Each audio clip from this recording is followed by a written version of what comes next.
create home, we extend family, we relieve stress, and we reimagine tradition. And as we do this, the Chicago Scots welcome everyone who is Scottish by birth, by heritage, or simply by inclination. And this year, to celebrate our 175th anniversary, we're bringing a fresh, new approach to our membership programming. We invite you to join us for free, no membership dues involved. And as you do this, we encourage you to take pride in your Scottish identity and also in our principal charity, Caledonia Senior Living and Memory Care, where our record of safety and success so far through the COVID pandemic is as good as and better than any care community that I'm aware of. On behalf of the incredible people who live and work here at Caledonia Senior Living, I hope that you and your loved ones have been, are, and will be happy, healthy, and well. And on behalf of the Chicago Scots and our co-hosts tonight, the American Scottish Foundation and the Council of Scottish Clans and Associations, I thank you for tuning in to this, the first of a new series, a Dram and discussion. It will take a look behind the scenes and behind the headlines of issues, events, and initiatives with experts and leaders in their field. Yesterday, Scotland voted in an election that First Minister Nicola Sturgeon has called the most important in our lifetimes. And tonight we'll take a look at what that election means for Scotland and Scotland's people. I'm delighted to be joined by Mark Blyth and Euan Hague. Professor Euan Hague is a member of the Chicago Scots Board of Governors. He's a professor of geography at Chicago's DePaul University, where he is director of the School of Public Service. Euan's published work has explored representations of Scotland and Scottish politics in the United States. Professor Mark Blyth is William R. Rhodes 57 Professor of International Economics in the Watson Institute for International and Public Affairs at Brown University. And when I asked Mark to describe his research, he says he focuses on the causes of stability and change in the economy and why people continue to believe stupid economic ideas despite buckets of evidence to the contrary. That sounds great to me. A quick word on housekeeping before we get into the meat of tonight's session. We'll be online for about an hour.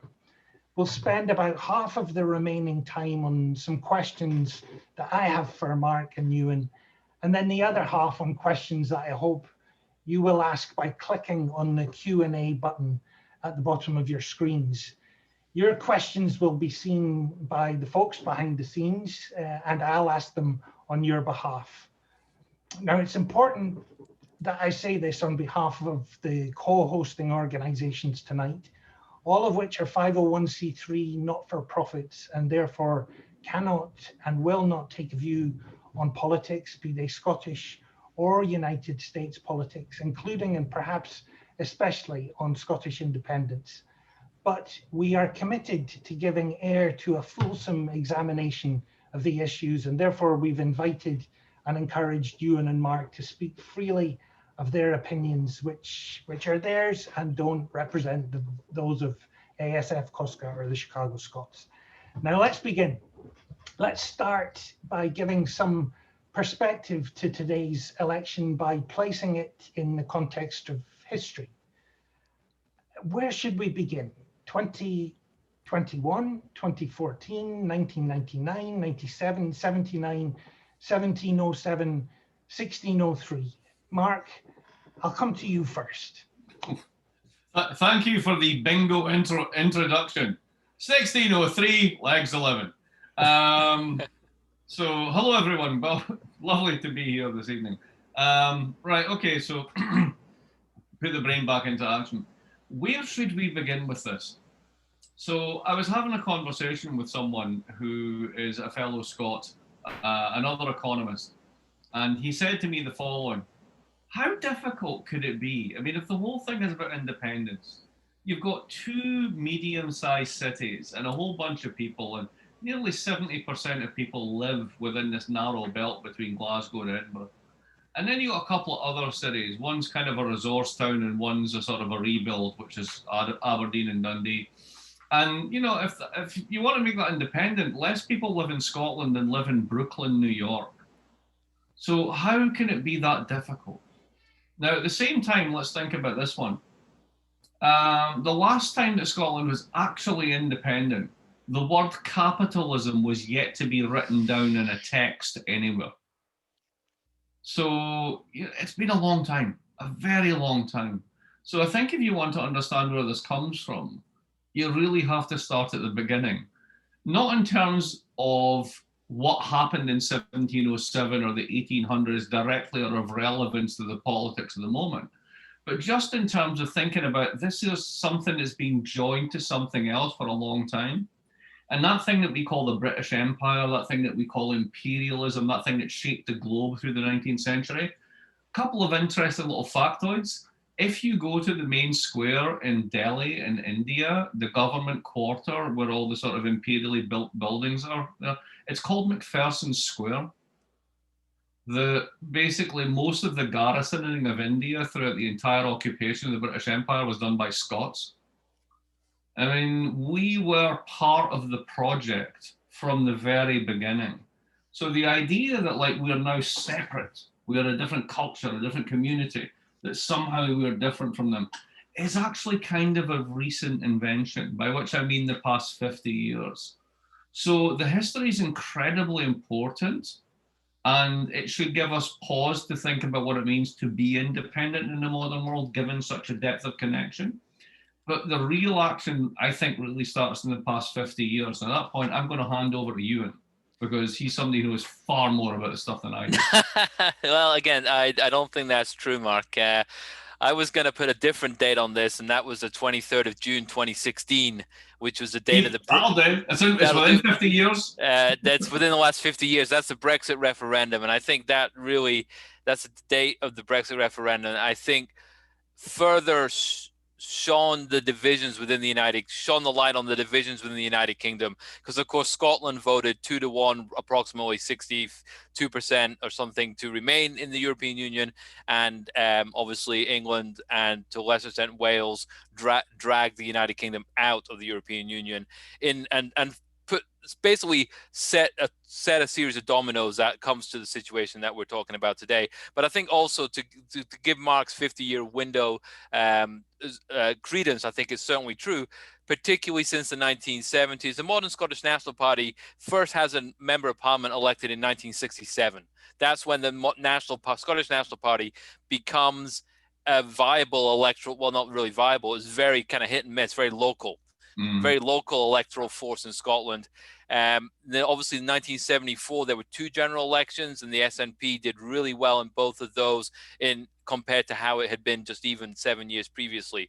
So you have in the 70s a situation where the Scottish National Party is rebranding itself as a left of centre national party, which really accelerates into the 80s and 90s. And I think that's kind of an interesting position, but Labour was so strong in Scotland that SNP didn't really make a breakthrough. But throughout this period, you have consistently, and this is a situation we have today, consistently the votes in England voting for Conservatives. Yeah. And so you have, particularly since the late 1970s, Scottish votes basically carrying very little weight in Westminster, because they're just sheerly just outnumbered by the 55 to 60 million people living in England who are voting, a majority of whom are voting for the Conservatives. And so a lot of policies in the last 30 to 40 to 50 years have been opposed in Scotland, the most notorious being the poll tax of the late 1980s, which Margaret Thatcher's government famously tried out in Scotland. And I'm still delighted that somewhere in a box in my basement is my poll tax bill without the bottom slip ripped off and returned, because I still have it somewhere, because I didn't pay it as a heroic 18-year-old back in those days. But I think what we've seen over the last 40 years is this sort of coming apart culturally and to some extent, so coming apart politically and to some extent culturally from the United Kingdom, that I think Brexit in 2016, when that just really accelerated these fissures. The question is, though, did it accelerate it to the extent that we're going to see the cracking of the United Kingdom, or are we beginning to see a process where people are staring the new reality in the face and are pulling back from that independence vote? Exactly. Gus? You're muted, Gus. I'm muted, I'm sorry. A rookie mistake. Everybody said that the phrase of 2020 would be "you're muted." And these type of things are taking us back to the days where we're all involved in seances, because we keep saying, is there anyone there? Can you hear me? So we've looked at the context of it, and I think there are some people who will be joining us tonight who will want to know about who voted today, who was entitled to vote. Euan and Mark, you're both Scots living in the United States, as am I. Not one of us voted in the election today, or at least we would have been miraculous had we. But tell me, if you would, about who voted today and who was entitled to. I'll come to you first this time, Euan. Yeah, okay. I think a couple of interesting things is that the Scottish election is considered like a local election.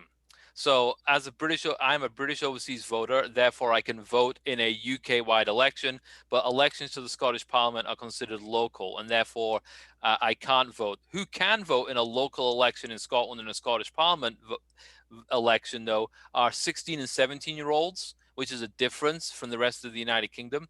It's also foreign nationals who are basically permanent residents, and refugees who are given leave to remain. So it's about 55 non-British citizens, 55,000 non-British citizens voting in the election as well, because they're permanent residents of Scotland. So it's actually a different electorate than a United Kingdom election.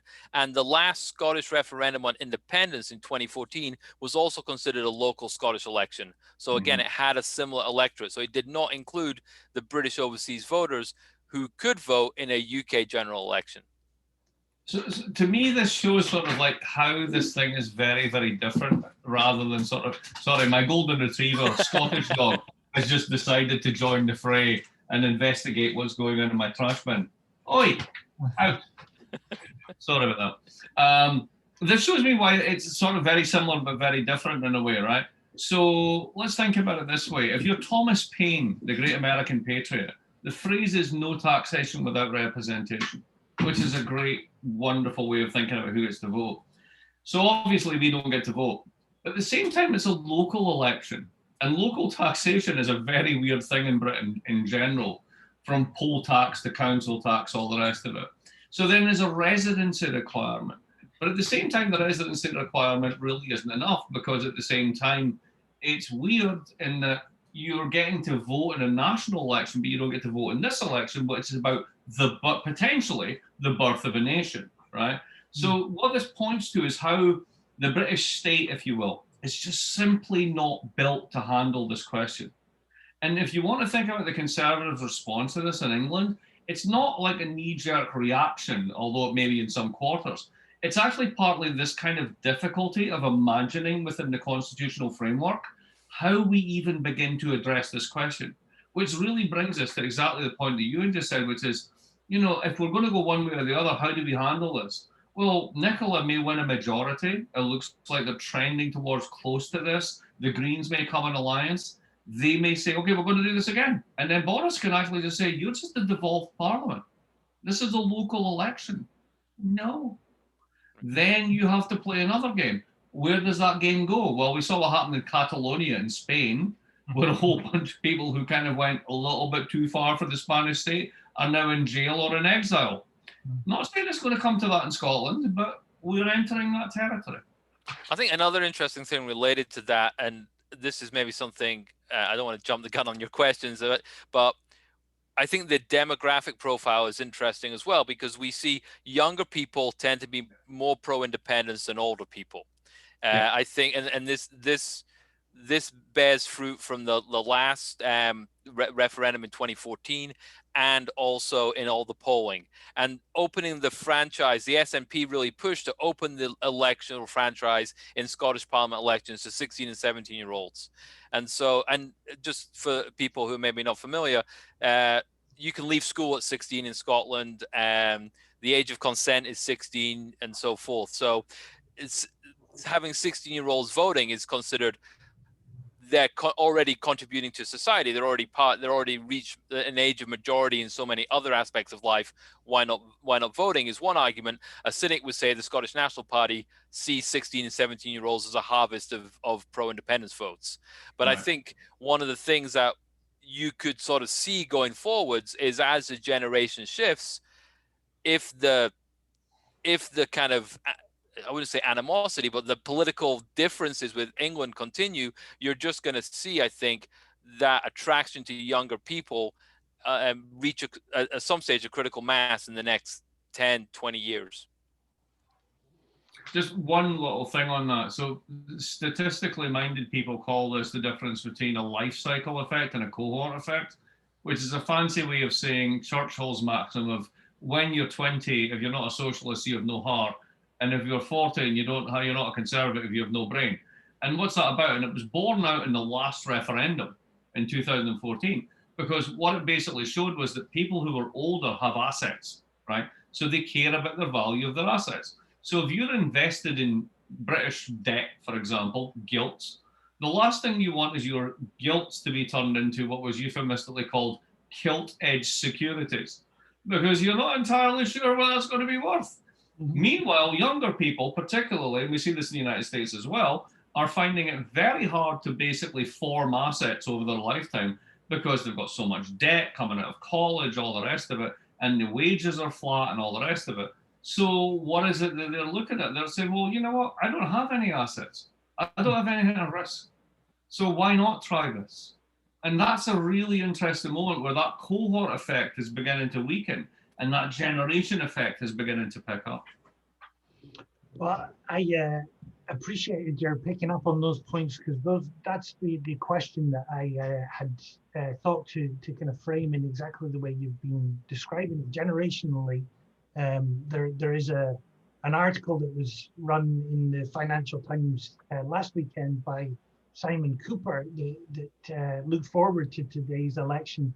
And he recognized that older voters were likely to oppose independence because they're wary of the financial risks, and younger voters would be disenchanted by Brexit and 11 years of Tory governments in Westminster that most Scots didn't vote for.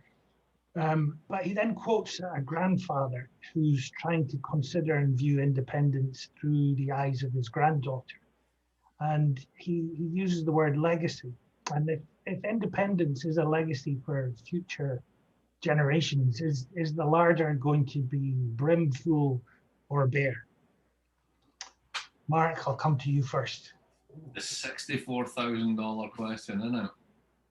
So it's 2 cities, a couple of towns, and a few other bits in between. All right, so let's think about the asset side of the balance sheet. Right off bat, I'll give you a comparator that no one will say in public. The Azerbaijani government basically soaks about $3 billion a year hosting American bases to intervene in the Middle East. We are the people who host the British nuclear fleet and are also the only deep water nuclear port for American missiles if ever things got really ugly. That's a marketable asset. One of the things that you're going to hear all the time in the independence debate is that Scotland gets more public spending from England than English voters do, and if they do, there'll be a net loss in the order of $2,000 a year. Well, fine, but the other side of the balance sheet is this. Britain doesn't grow. Most of Britain is in permanent recession. What we call gross national product has an underlying component, which is called gross value added, right? When I do something and add it onto you, how much profit is there in it for you? And that continues up the chain. And really the best figures suggest that the whole country, Scotland used to be GVA positive, but it's now GVA negative, really lives off a transfer from London. So you've got a world in which your young people in particular are saying, don't I have an alternative to this? You've got a world in which basically everybody's on the dole, to use that great kind of British expression. You're basically living off of transfers. You're not making your own way in the world. And couldn't 4 small cities basically do something with the incredible resources that they've got in terms of population, talent, and geography and strategic importance? I probably think that they could. But that would require courage. That would require a leap of faith. And what worries me about the debate just now, and I've examined a lot of the so-called economic proposals closely, is people are spitballing, pardon my language, bullshit on both sides. I'm going to do something that makes it look bad. I'm going to make it look easy. Tell you what, it might not be as bad as you think, but it's not going to be easy. And it's going to take commitment. And that's a different game. Euan, same question to you about the legacy and where it leaves the generations to come. I don't know. I was hoping you were going to go into a different question. No, I think so. I don't know what I obviously, you know, there's something extremely powerful about feeling part of the generation that delivered independence. The way the election results are going at the moment is hard to tell because the count's not going to be finished till tomorrow. The Scottish National Party are ahead at the moment, but it looks like the reports I'm seeing is that people were voting strategically. And of course, one thing we haven't talked about, I'm totally dodging the question here, but one thing we haven't talked about is the electoral system that allows you to vote twice. And right. I think that's another thing we haven't talked about. So I'm wondering, so for those people who don't know, in the Scottish Parliament, you get 2 votes. You get 1 vote for your district, your constituency, and you get a second vote for a party. And that's called the regional lists. And every party puts together a list of its top 50 people or something like that. And then if you vote for the party, however many votes the party gets in that area, they get somebody from the list becomes a member of the Scottish Parliament. So I'm wondering if we're going to see a lot of split votes. I think a lot of people trust the Scottish National Party to run Scotland. They've done it for 15 years. Whether or not they've done it successfully, that's open to debate. I know some people think that they've taken their eye off some domestic policies by focusing on the constitutional issue. But I'm wondering if you're going to see split votes with people saying, I like the SNP in charge, but I don't want to take that extra step to give them full power. So I'm going to vote for, it's looking really like the Conservatives are the strongest voice. So people in strongest anti-independence voice. So I think people are really maybe, I'd be interested to see, and we won't know till tomorrow, whether people hold their nose and vote for the Conservatives on that list vote. Yeah. So split their vote like that, which basically just kicks a can down the road. I mean, I think one of the things that's going to dominate Scottish politics is a constitutional question until it's finally resolved one way or the other. And it might not, and I think, and I actually, the last time I visited Scotland pre-COVID, was for Christmas with my family in Scotland. We traveled through Dublin, and just going through Dublin and learning more about the Irish independence movement of the 1920s. Obviously, it was coming up to 100 years since something happened. There was a lot of displays around Dublin and so forth. But just that kind of national self-confidence. There's a country that's only got 1 big city, that's got a couple of smaller cities.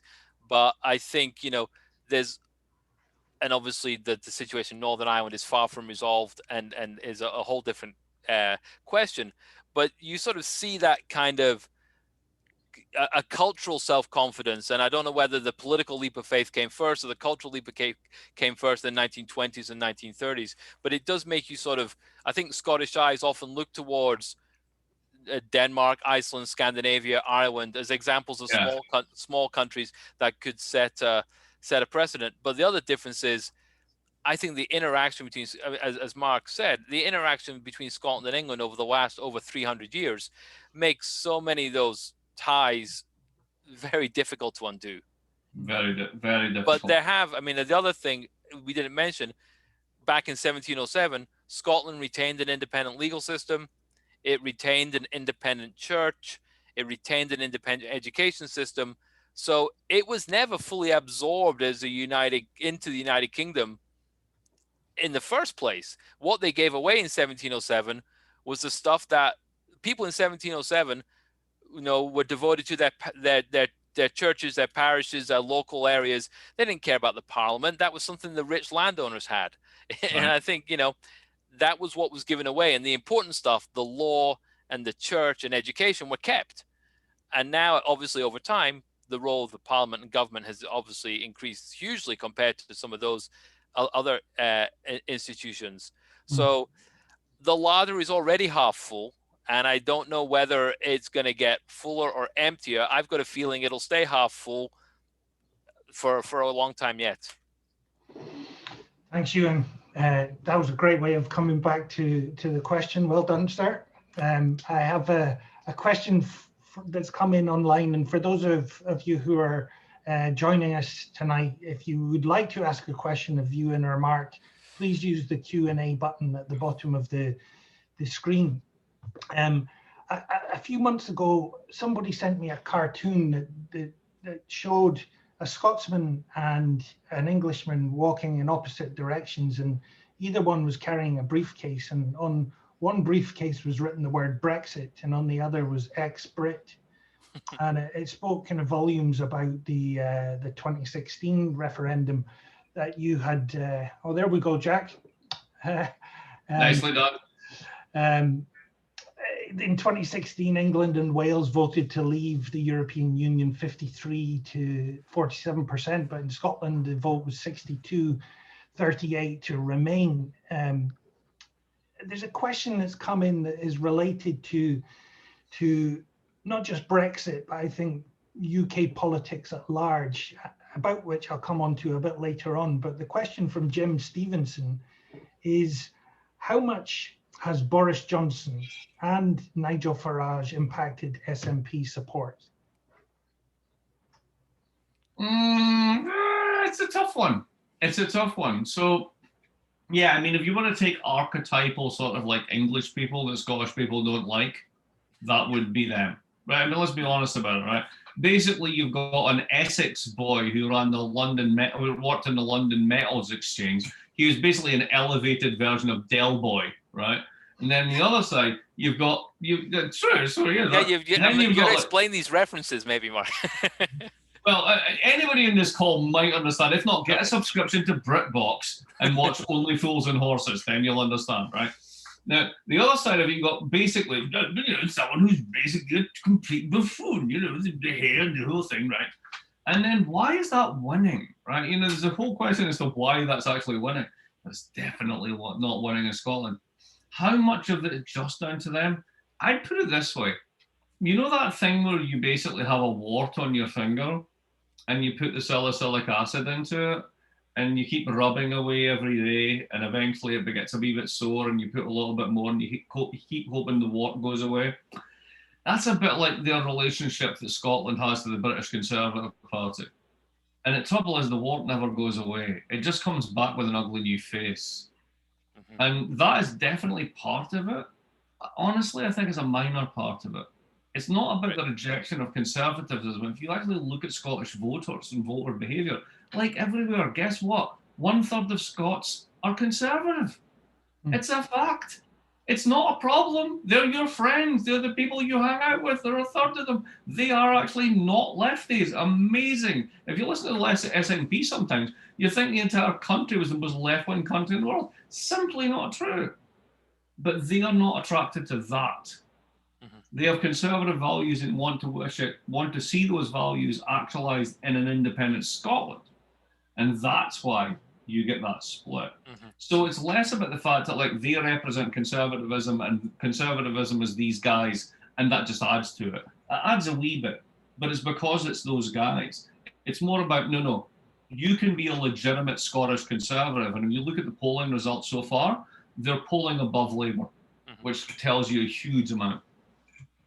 Yeah, I mean, I think I've always been, there is no space in no space in Scottish politics because the independence is so dominated by the left of centre SNP. There's no space in the political spectrum for a right-wing nationalist party to come to the fore. And I've often thought the Conservatives' best play would be to go for independence, because then they could have more of a force in Scotland and they would always win England. So it would be a win-win. But there's just the way I don't think, I mean, I agree with Mark. If you had to draw a caricature of the most offensive English stereotypes that rubs people in Scotland up the wrong way, your picture would look very much like Nigel Farage or Boris Johnson or some combination of the two. And so I think there's that. But I think the other thing is, and then previously probably Margaret Thatcher, but I think this debate has been going on for 40 years, 40 or 50 years. Farage is basically irrelevant. Johnson is just the current face, like Mark said, the current face of what is seen as quite an English Conservative Party. I mean, I think That's it. I think there is, in Scottish eyes, maybe less so in the Scottish Conservatives, who have tried probably for the last decade to separate themselves out a little bit from the English and build a separate identity from the English bastions of conservatism. But I do think the Scottish Conservative Party has tried to push away from the English ones. I mean, it was very evident that Boris Johnson did not visit Scotland in the last couple of weeks. His last visit to Scotland in the early days of the pandemic was basically laughed out of town. He's not irrelevant, because I think the other trigger for some of these debates is what happens to the. I mean, and this is very. I think people in Scotland are voting, and the turnout is pretty high, 65 to 70% in most constituencies.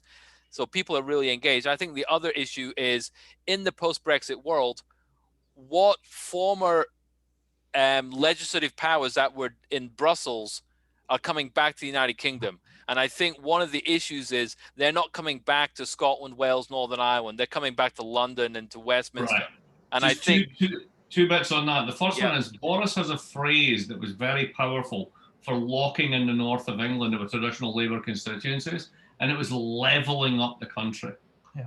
Another thing he did, and this is a direct quote, and not just because I'm the sweary Scotsman, during the Brexit negotiations, when he was being pounded by business interests, this is crazy, why are you doing this, whatever, quote unquote, fuck business. Sorry, he said it. I'm just quoting the guy directly, right? Now, when he's saying level up the country, he's imagining a line that goes from Liverpool basically to basically up to Manchester, along to Sheffield. Scotland is simply not part of the imaginary. It's almost as if they've already cashed out this one, right? You haven't won Scotland since the 1950s with an overall majority, right? You haven't even gotten close since the 1970s. And you're a very small part of the country. I mean, like you're 7% of GDP and 5% of population. Who cares, right? You're done. But you don't want, from the point of view of the British Conservative Party, it used to be called the Conservative and Unionist Party, to break up the union. So in a sense, all of this is Boris's nightmare. There's only pain, there is no gain. Just to go back to Euan's point about why they don't empower the Conservatives in Scotland to do this, there's no gain for them. It's too small, it doesn't matter. But the pain is there, which is the breakup of the union. Let me ask, if I could, we've looked a little bit here about the kind of forces outside Scotland and their sway on what happens within Scotland. And the Sunday Times reported that 49% of English voters and 60% of Welsh voters think that Scottish independence is likely in the next 10 years, and most said they would be pleased or not bothered if this happened. What will the voices and views outside of Scotland have by way of sway over what happens within Scotland? And then I'd like to come to what happens within Scotland and ask about Alex Salmond on behalf of Jack. John Crombie, I just saw that one. So let's start with you first, Euan. Let's look outside Scotland, then we'll come inside. I think, well, I mean, obviously there's legislatively, Scotland has to get permission from the United Kingdom to hold a referendum if that's going to happen. So that's that Scotland would have to go to the House of Parliament, make a request. That legislation had to be passed. It'd have to be a law passed to allow a referendum. So that would need sort of UK recognition. I think one of the interesting things that Mark said then in his last answer about the imagination of the current UK government under Boris Johnson basically petering out somewhere north of Newcastle. There were not studies, but there were stories in the media at the UK election in December 2 years ago when Boris Johnson was elected that basically said people were voting Conservative to keep the Scots out. And so there was a few kind of examples. And I think one of the things keep the Scots out of the UK government. I think one of the things that has been seen, and I don't know whether this is a legacy of the Labour government under Tony Blair and Gordon Brown, which had a heavy Scottish presence, but there's a sort of there seemed to be some mentality amongst some pro-conservative voters in these kind of former Labour cities of England that Scotland did not have England's interests at heart. So I do think there is a sense among some voters that the two countries are different now and do approach things differently and do have different perspectives. I think another thing that's kind of interesting, maybe in a very different extent, because it's not as directly implicating on the electoral system and the voting, is the kind of expatriate community that we're all involved in. I mean, I think that's something I've been interested in looking at for a long time. But I think people, in the United States are quite often think about, Ireland has such a high profile as an independent country. Why doesn't Scotland have a similar profile in the United States? The creation of Tartan Day in the late 1990s, the Tartan events of April, which we just had. And I think there's this sort of idea that, hey, Scotland could draw on its diaspora and generate an identity in a similar way to as Ireland has done to some extent. So I do think there's, outside of Scotland, there might be, again, I think there'd be divisions within the diaspora community. But I think one thing the diaspora community has at heart is a love of Scotland and a love of Scottish identity. And that sometimes when the debate becomes one about Scotland versus England, there's only one side your heart's going to go on. And it's kind of unfortunate that the debate has almost become Scotland versus England, as opposed to the policies that Scotland wants to follow versus the policies that the Westminster government is following. Because that's really, I think, the schism that has driven a lot of the current political situation. Mark, come to you with the same question. So I'm going to answer this by going to another question that's on the list, because I think it gets us into an interesting space. So is it true that the top three Scottish exports from the United Kingdom come from Scotland: oil, whiskey and wool? No, absolutely not. So here's an interesting thing about Scottish exports. Manufacturing, high-tech stuff, actually, not so much electronic components, but engineering components, is actually a significant part of what we do. But 60% of Scottish exports go straight to England. And most of it is services.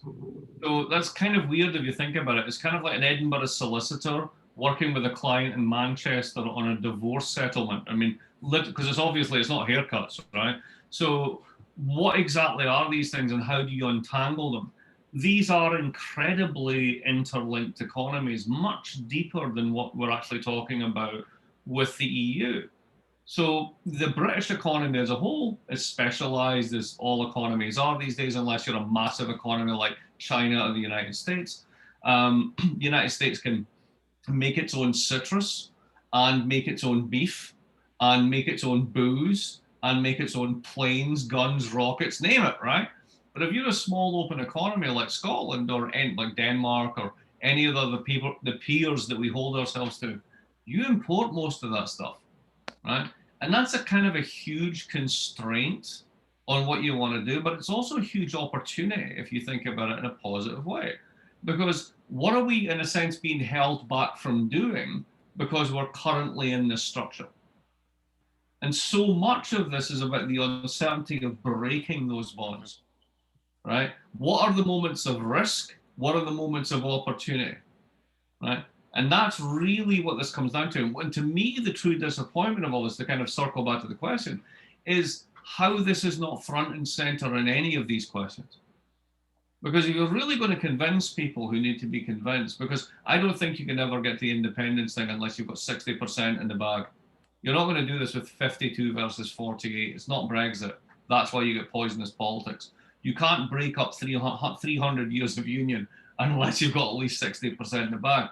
To do that, you need to have an honest debate about the vision. Concretely, what is this? Where is this going to go? How are we going to do it? And I think that what's going to happen after this election is that, yes, the SNP will have majority. It's not really, to anticipate another question there, it's not about Boris saying yes or no. It's about Scotland beginning to have that debate.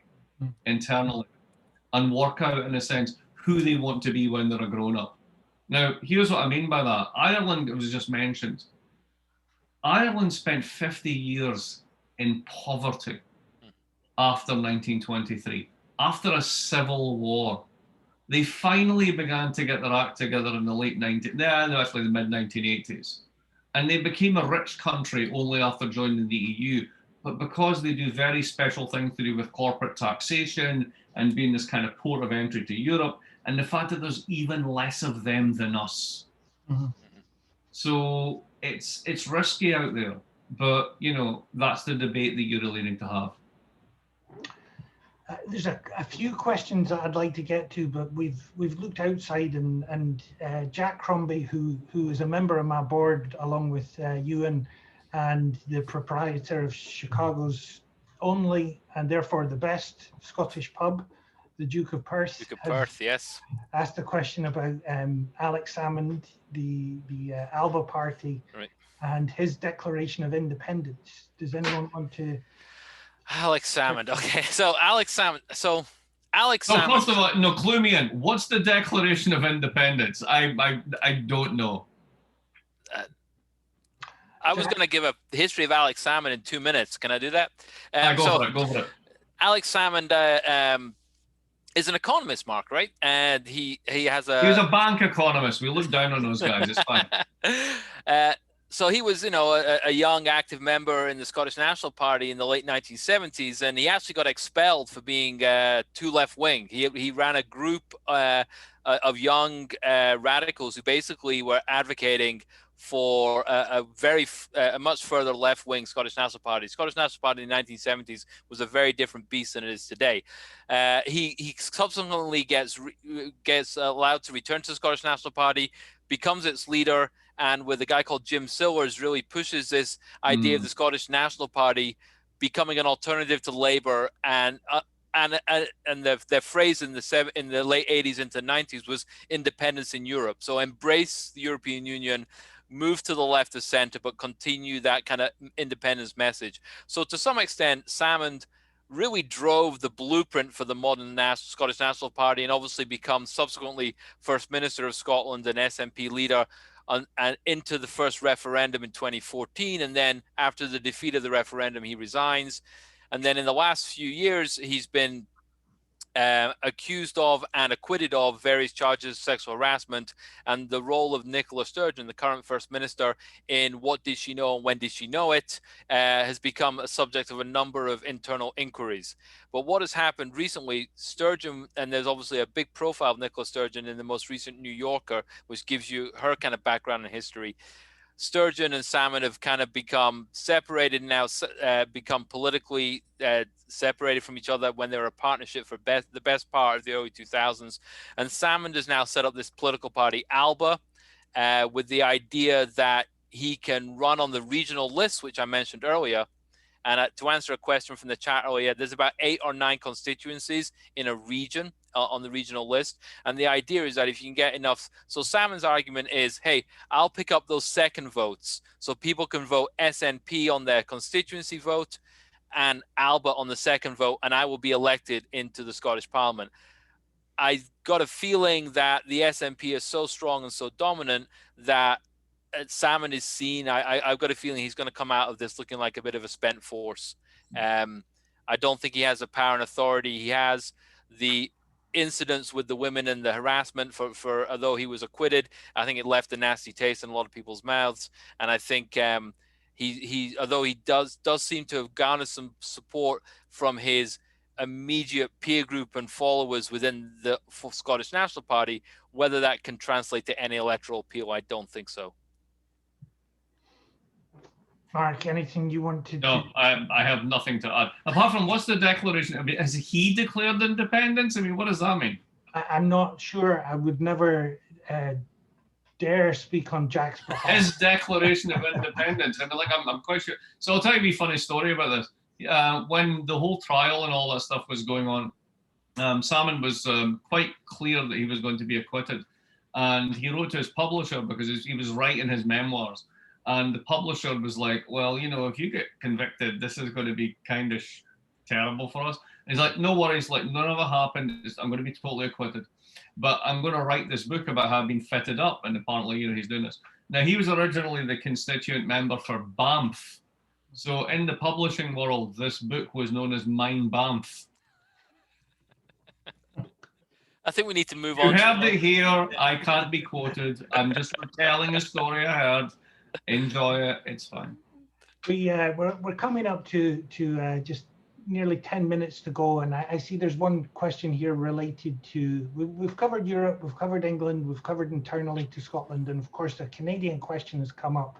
And I quoted a couple of articles that I'd read recently, and one other one relates to Save the UK, Give Scottish Nationalists the Canada Treatment by Neil Ferguson.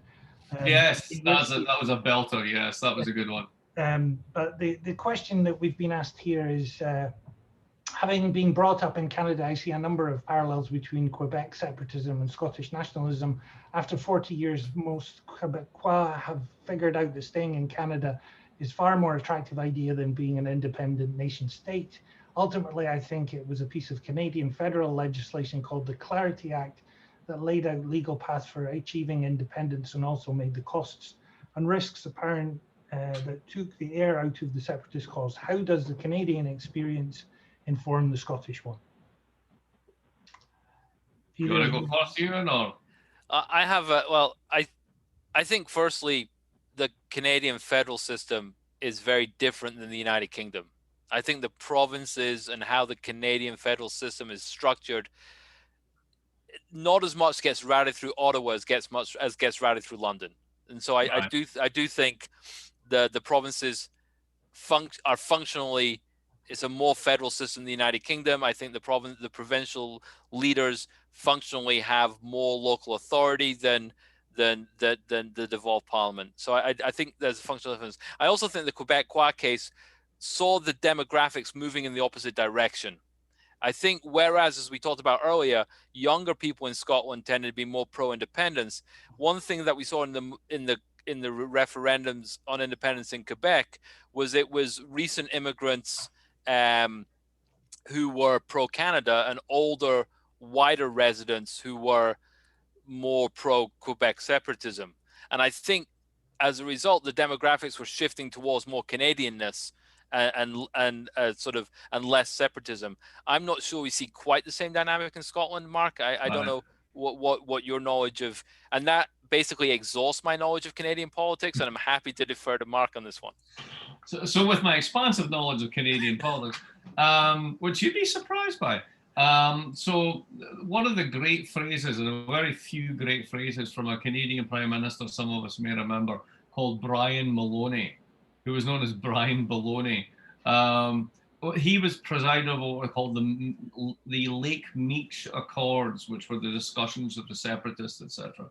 See, I told you about this. Mm-hmm. And he had this brilliant phrase, which really kind of like pushed the Quebecois into a corner, which is, sovereignty is not a buffet.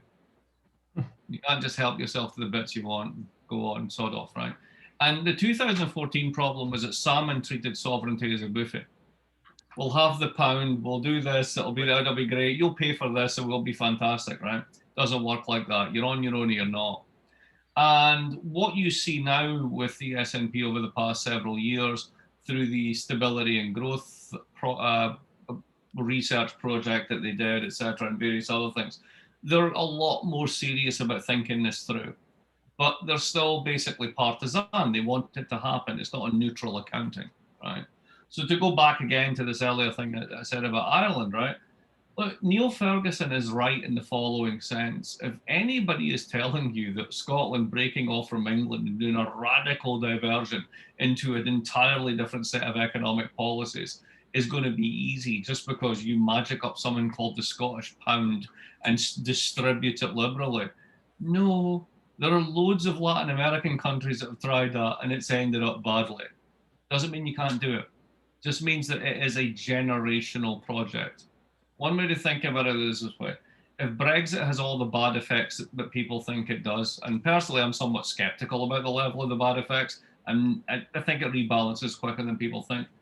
When you're doing 300 years of untangling and 60% of your exports go to one place and you want to have your own currency, just think through those steps. It's going to cost, it's going to take time to unravel this without causing too many disruptions that you harm the people you're trying to help. So I look at this as a generational project. If you look at it as you're going to vote and it's going to be bra the next morning, you're forget it, sober up, don't do it, right? But if you're going to do this and you're doing it because you want to give your children, no, I'm saying better because there's always risk, an alternate future, one that is not already baked into the cake, and you're willing to take that risk, then fine. In that case, Neil's argument's off to one side because it's not about present costs, it's about future possibilities.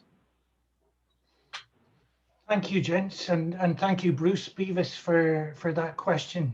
We have just a couple of moments left before, as this is a drama discussion, I'm going to raise a toast to everyone. And I thought I'll offer you the opportunity, gentlemen, to give us any last final thoughts. Euan, how are your final thoughts? How are my final thoughts? Final thoughts? I don't know. It's a bit terminal, that one, isn't it? It's like you want to be asked that. That's all up there with, like, you know, do you want a Catholic priest or a Muslim bishop? I think. Well, let me put it. I think there's going to be no answers. I think we're going to be having the same conversation. I mean, I think the way to there's two ways to. Given the current state, there's not an overwhelming majority. There's not 75% of people saying we want independence, right? Right. As there was for devolution back in 1997, 75% of people were saying, yeah, we want a Scottish Parliament. That was an overwhelming case back in 1997. We're a generation on. My hair is a lot grayer. I grew a beard, but I think my beard got grey. I mean, I'm even older than you. I think what we're going to see is, as Mark said, I think there's two ways this end. Boris Johnson calls the bluff and says, okay, have your referendum. And it gets like, it loses 49 to 51. And we're basically but you've had two referendums in 6 years. That's it. You're done. Or we kind of, and I think this might be more likely because I don't know if, given what happened with Brexit, well, Johnson's kind of a bit of a gambler, so he might do that. But I think we're more likely to see continued discussions over the next 5-10 years, trying to put into perspective what some of this means about what it would mean for the economy, what it would mean, because it has been sold, I think, as a brighter future rather than, as Mark, I think, put it very astutely, an alternate direction rather than a clear grass is greener. I think so. Come this time tomorrow, I think Nicola Sturgeon will still be First Minister. I think she'll have a majority. It may be reduced. I think the Conservatives will feel quite happy because they'll be the second most powerful party in Scotland, and I think they'll look to build that post-Brexit link with London to basically sort of say, hey, look, you know, Britain is great, and start waving the Union flag, Union Jack again. So I think we're in for years of indecision almost. I think that's a perfect end. I've got nothing to add to that, but I do have one question for Gus. Yes. What is that base on your wall? What kind is it? That is a 1991 Fender Precision Plus. Oh, wow. I couldn't place it. I'm a bass player as well. I sometimes do this from my basement, which is a music room, and you would have seen a 1982 Japanese jazz bass. There you go. There you go. I'll leave the music. Scots together, eh? All these bass players. I know. Well, I'll leave the music to you guys. I thank you very much for taking the time to do this. And maybe once the dust begins to settle, we could regroup and give another look at Scotland's story and where we're heading next. I'm committed, the Chicago Scots remain committed to helping Scotland tell her story and to building a better future in whatever way we see being the road forward in the next few days. And as this is drama discussion, I've poured a very good glass of something good and golden as I bid everyone farewell, and thanks to you, Mark, and to Euan. I raise this glass and I wish everyone good health and every happiness. I emptied mine too. There's a wee bit in peace there, and we're all right. purpose, luck and love to you. Your very Cheers. good health. Cheers. All the best. Ta-da. Bye now.